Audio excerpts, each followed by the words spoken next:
Dalam bacaan pertama, Yosua mengumpulkan para tua-tua dan juga para pemimpin umat. Selain dia sebagai pemimpin, ada orang-orang lain yang juga memimpin kelompok kecil. Kita katakanlah mereka mungkin ketua sektor atau ketua lingkungan dan sebagainya. Kenapa? Kalau ada berita, sebaiknya diberitakan kepada orang yang berkompeten, orang yang sungguh-sungguh mengerti tugasnya. Kemudian baru dia mengajarkan kepada orang lain.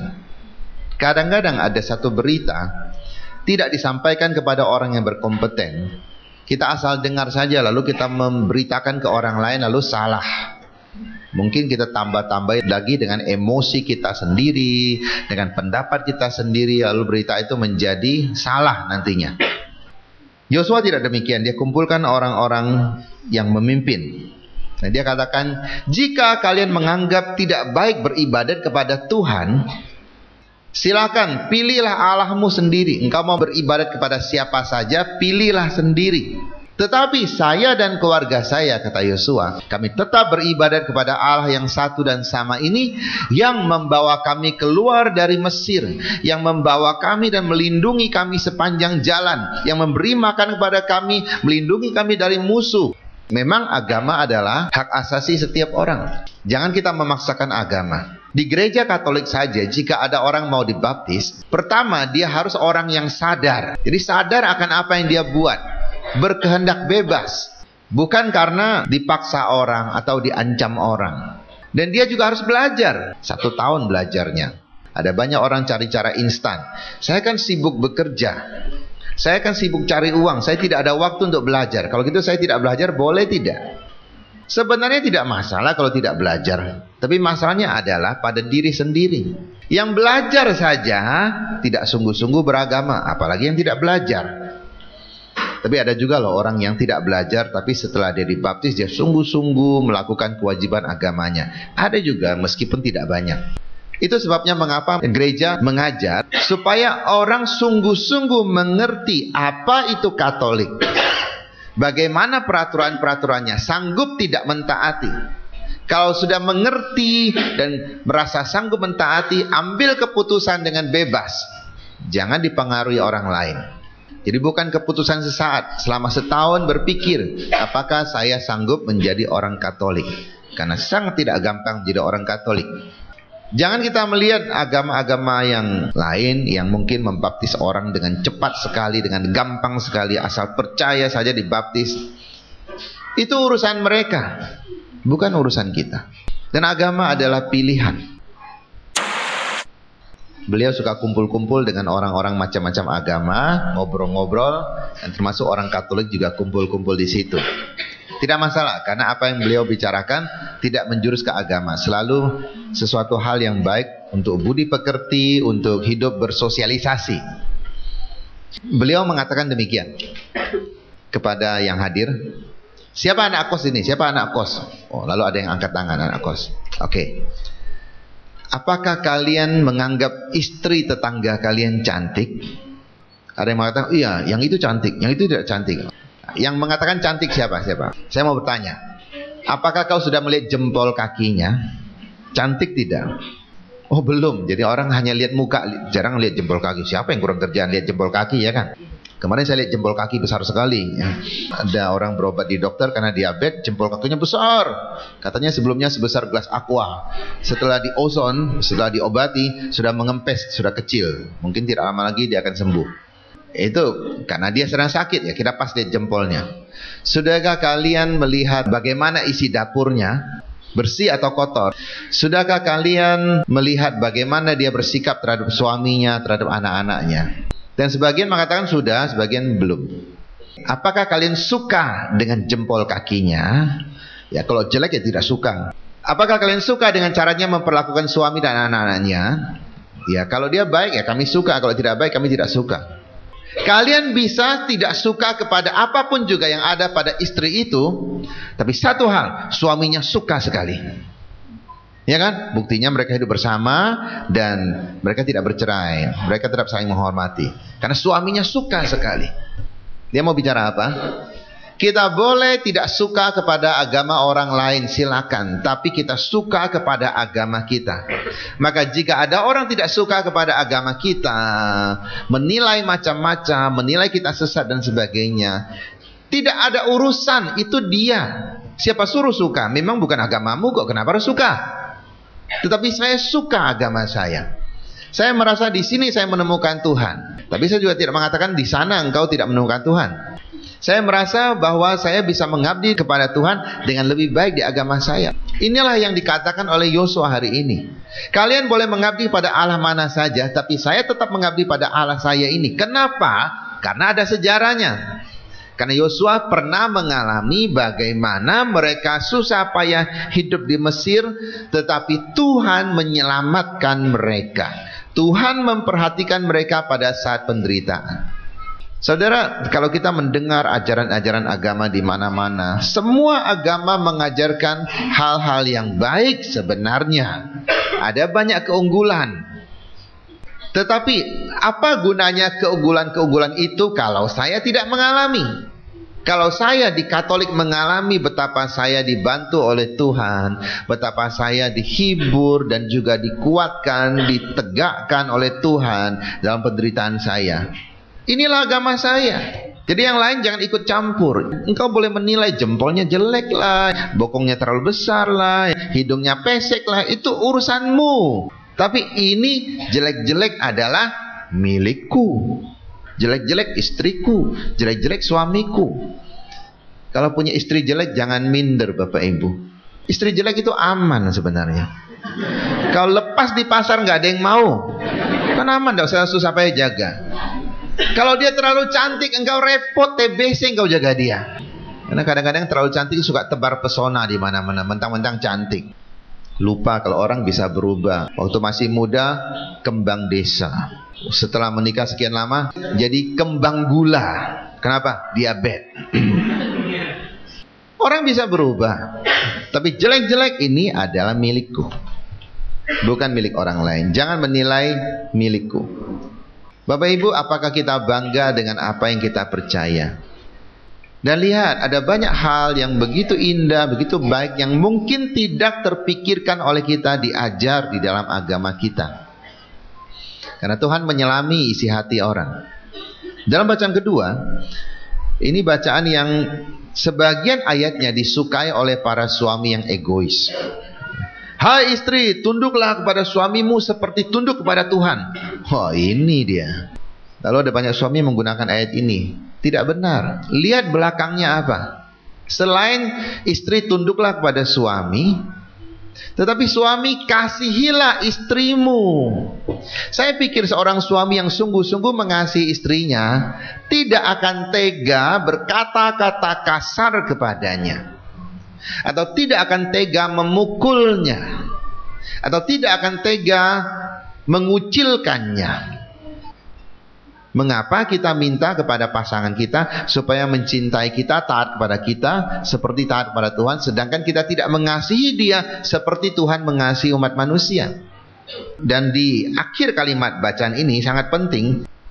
Rahasia ini besar, tetapi yang kumaksud adalah hubungan Kristus dengan gereja.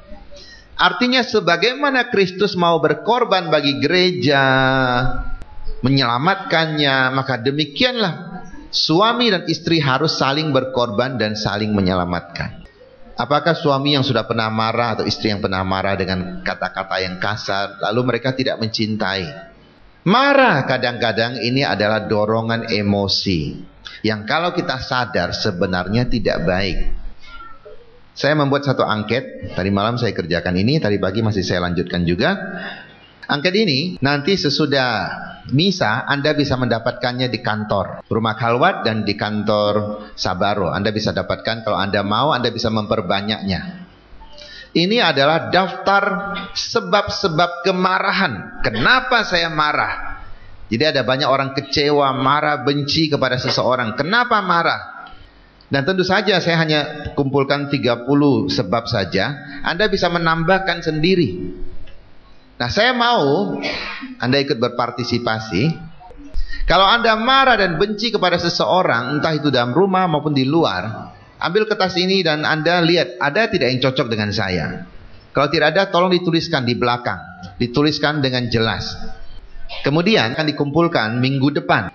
Pada saat Jumat pertama di Goa Maria Ersani di Gomas, saya akan mempersembahkan kertas-kertas itu, apa yang ditulis, kemarahan-kemarahan, kekecewaan yang pernah Anda alami, saya akan bakar di depan Goa Maria, dan kita akan doakan supaya Tuhan menyembuhkan lukamu. Lalu minggu depannya lagi, tanggal 6 September, saya akan menjelaskan mengapa kita tidak boleh marah. Mengapa marah bisa menciptakan begitu banyak korban. Nah, daftar kemarahan ini ada di sini. Saya bacakan sedikit. Mungkin ada yang sama dengan Anda. Nanti kita serahkan pada Tuhan supaya Tuhan menyembuhkan. Tentu kita harus cari solusi juga. Saya marah dan kecewa karena pasangan saya suka mengirimkan uang secara diam-diam buat orang tua dan saudara-saudaranya. Dia tidak mau berunding dengan saya. Saya marah karena pasangan saya selalu menghina saudara-saudariku yang tidak sukses. Saya marah karena pasangan saya tidak mau tahu masalah anak-anak kami. Jadi semua ibu yang ngurus bapaknya tidak mau tahu. Atau semua bapak yang ngurus ibunya tidak mau tahu. Saya marah karena pasangan saya tidak mau mendengarkan keluhan saya. Saya marah karena pasangan saya terlalu boros kepada orang lain, tetapi sangat pelit terhadap orang-orang di rumah. Saya marah karena pasangan saya selalu mengait-ngaitkan keberhasilan saya dan menuntut balasan atas jasanya di masa lalu. Jadi ada orang yang tidak boleh lihat suaminya sukses. Nah, kamu bisa sukses kan gara-gara saya, kan hoki saya. Kalau kamu tidak nikah dengan saya, tidak akan kayak gini. Kan dulu saya ngajari kamu bekerja dan sebagainya. Kalau tidak, kamu masih pengangguran dulu. Jangan. Ini membuat orang marah. Sukses adalah kerja keras. Dia kerja keras. Hoki oke lah, memang ada hoki dia. Tapi kan orang kerja keras. Kalau cuma hoki saja, makan tuh hoki, ya, tidak akan kenyang. Orang kerja keras juga. Jangan terus dikait-kaitkan. Sehingga orang tidak punya harga diri lagi. Dia tidak merasa sukses. Kenapa? Apapun yang dia buat, gara-gara saya kok. Engkau tidak bisa apa-apa. Nah, ini membuat orang marah dan kecewa. Saya marah karena pasangan saya suka bercanda sesuatu yang berkesan porno dengan lawan jenis. Bapak Ibu, kalau kita bercanda dengan lawan jenis, hati-hati. Kita bercanda sesuatu yang porno atau yang nyerempet-nyerempet, ya. Ini memberikan peluang kepada orang untuk juga bercanda seperti itu. Dan itu membuat sakit hati pasangan. Saya marah karena pasangan saya demi harga dirinya lebih memilih menganggur daripada membantu pekerjaan saya. Padahal apa yang saya kerjakan cukup mampu menghidupi keluarga. Ada suami-suami yang lebih memilih menganggur daripada membantu istrinya. Karena menganggap istrinya kerjaannya kerjaan perempuan katanya. Kerja di salon, catering dan sebagainya. Saya kan laki-laki, saya harus kerja sesuatu yang hebat di kantor. Nah, ini juga salah. Dan itu membuat orang marah. Kalau memang engkau bisa membantu, mendukung bersama-sama, kenapa tidak daripada nganggur? Apakah menganggur engkau akan lebih bangga? Saya pikir tidak bangga juga. Saya marah karena pasangan saya selalu tidak percaya kepada saya dan selalu menyelidiki kemana saya pergi, dengan siapa saya pergi. Bentar-bentar ditelepon. Saya marah. Pasangan saya selalu mengungkit-ungkit kesalahan saya di masa lalu. Saya marah. Pasangan saya suka menceritakan masalah rumah tangga kepada ibu dan teman-temannya yang sebenarnya lebih sering memperburuk situasi. Saya marah karena pasangan saya suka membanding-bandingkan saya dengan ayahnya atau dengan pria lain. Jadi para istri, hati-hati kalau engkau suka membanding-bandingkan suamimu dengan ayahnya. Oh, engkau tidak sehebat ayah saya. Oh, ayah saya lebih hebat. Hati-hati. Saya marah karena pasangan saya suka memerintah saya di depan anak-anak dan orang lain. Jadi kadang-kadang para istri juga, memang engkau akrab, memang engkau boleh minta tolong pada suami, tetapi jika engkau suka memerintah dia di depan anak-anak dan juga di depan orang lain, ini merusak harga dirinya, menyakitkan hatinya. Dan juga di depan orang tidak baik. Orang akan melihat, ini istri yang menguasai suami. Dalam hidup rumah tangga, baik suami maupun istri, jika mereka sudah saling menguasai, ini sudah tanda-tanda buruk. Saya marah karena saya selalu tergoda untuk melihat gambar-gambar porno. Ada orang yang tidak bisa terlepas dari belenggu seperti ini dan sangat tersiksa. Dan dia marah pada diri sendiri, tetapi dia tidak berdaya memperbaiki. tetapi Tuhan sanggup memperbaiki. Saya marah karena saya kecanduan merangsang nafsu seksual saya. Jangan katakan ini badan saya, tetapi jika engkau sudah kecanduan, itu menjadi satu masalah. Saya marah karena saya tidak dapat menahan diri untuk membuka HP pasangan saya, padahal saya tahu saya selalu tersakiti setelah mengetahui rahasianya. Jadi baik suami maupun istri, jangan suka buka-buka HP pasanganmu, karena engkau akan sakit hati jika ada hal yang engkau anggap tidak baik. Atau membuka Facebooknya misalnya, meskipun sudah dikasih nomor PIN-nya. Apa gunanya jika engkau tahu sakit engkau masih mau buka? Itu namanya cari penyakit. Dalam novel silat Ko Ping Ho ada satu jurus pengemis namanya anjing mencari penggebuk. Nah itu jurus itu. Atau ngikuti dia kemana-mana, nyelidiki dia sedang dengan siapa, apa yang dia buat. Engkau menyakiti dirimu sendiri. Dan engkau marah, selamanya marah karena tidak diperbaiki. Saya tidak katakan bahwa kalau gitu biarkan saja suami atau istri pergi dengan siapa saja. Oh tidak, doakan dia. Apa yang manusia tidak bisa buat, Tuhan bisa. Saya marah kepada orang-orang rumah karena mereka cuek terhadap kewajiban umat beragama. Jadi tidak mau ke gereja, alasannya macam-macam, bangun kesiangan, atau nanti sudah gereja misalnya kemalaman, macam-macam lah. Ya. Saya marah karena ukuran badan saya super besar ini, dan saya tidak bisa mengendalikan hawa nafsu makan saya. Jadi ada orang marah pada tubuhnya karena terlalu besar. Ini kan. Saya marah karena ayah saya selalu menuntut saya untuk sempurna, selalu mencela dan jarang memuji saya. Bapak Ibu, berapa kali kita memuji anak kita, atau mungkin kita lebih suka mencela. Ini membuat mereka marah dan kecewa. Saya marah karena teman-teman selalu mengejek wajah saya jelek. Saya marah karena ibu saya selalu menganggap saya sebagai anak kecil. Nah, ibu-ibu ini semoga cepat bertobat. Anakmu tidak kecil lagi, dia sudah besar, ya kan? Dia sudah boleh menentukan hidupnya sendiri. Kadang-kadang jangan terlalu dicampuri urusannya, jangan terus dicereweti.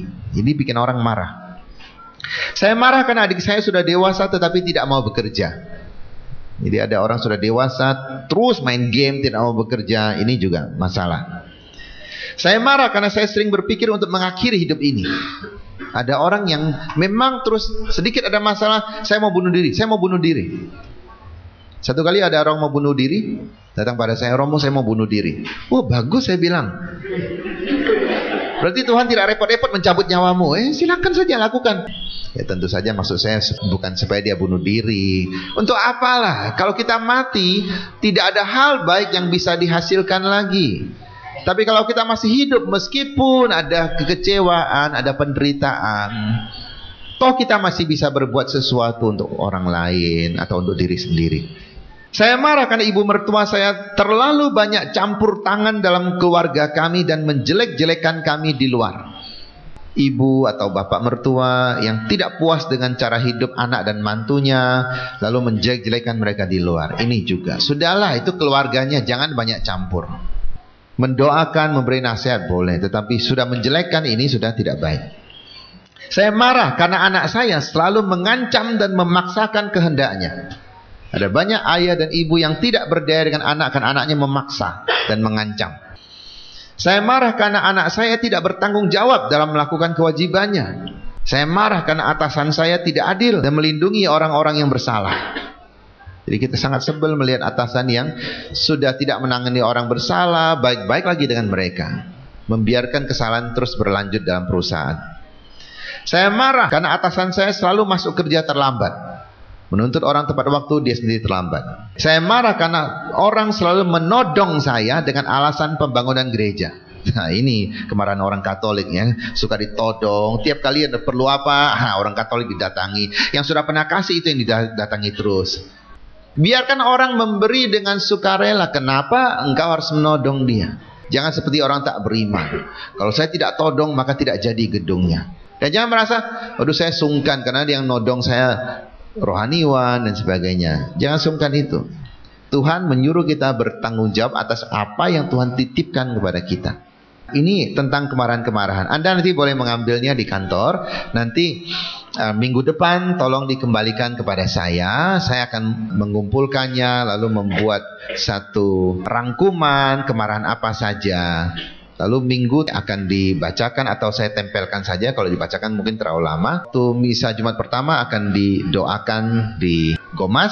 Kita mohon Tuhan membantu teman-teman kita ini untuk mengatasi kemarahannya.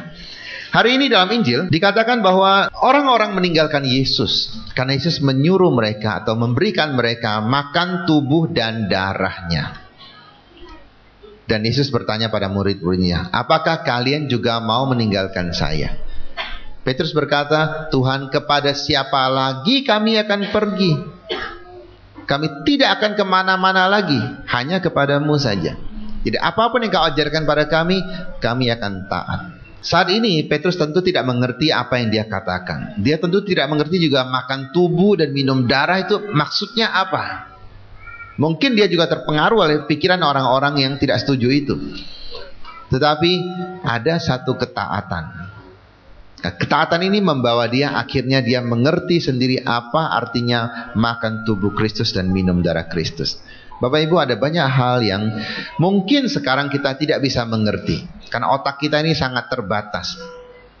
Baiklah kita juga berserah kepada Tuhan, mohon bimbingan Tuhan agar kita pelan-pelan mulai mengerti.